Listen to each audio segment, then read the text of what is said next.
So Iowa Senator Chuck Grassley, this man is 92 years old. He has been in the U.S. Senate longer than I have been alive.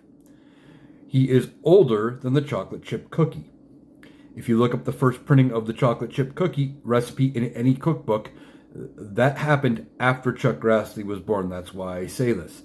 This man has filed the paperwork to run for re-election when his term is up in 2028. He will turn 92 years old next month. Now, he was talking to reporters about the 2028 election. Now, I know we have midterms coming up, but it's never too soon to start looking at the election after that and see what's going on. He has not ruled out the possibility of running for re-election. He has said he's going to leave it up to how he feels at the time. He's talking with family about whether or not he can run.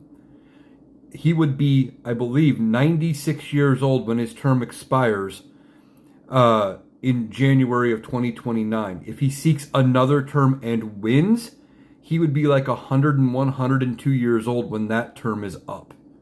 He would be the longest serving U.S. Senator ever if he lived all the way through it. As it stands, I believe he has to finish out this term and make it halfway through that next term to make it to the record for being longest tenured senator ever. He needs to retire. He should be enjoying whatever remaining few years he has left because he is 92. How many more years could he have left? He doesn't need to be in the U.S. Senate. We do not need people, making decisions about this country that are going to affect young people when they don't have very many years left in Congress. But one of the things I had heard about what Chuck Grassley and some of the Republicans were considering is at some point Chuck Grassley retiring and that our governor, Kim Reynolds, would appoint his grandson, Pat Grassley, to fill his seat. That way when people go in to go vote, they still see Grassley on the ballot, they vote for the name they recognize, and they move on. Now that only works through the midterms. If we replace Kim Reynolds and she's no longer governor, then a Democrat would get to pick his replacement. And that wouldn't happen.